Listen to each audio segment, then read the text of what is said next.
חבר הכנסת אמנון כהן.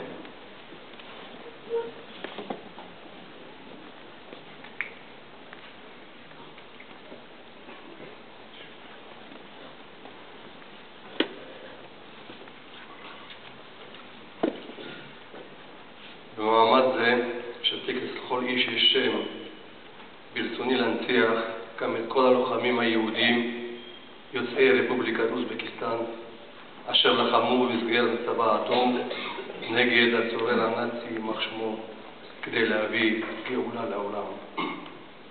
רבים מהם לא חזרו. יש שנפלו בשבי האויב, וכשנתגלו כיהודים נשלחו אל מחנות ההשמדה.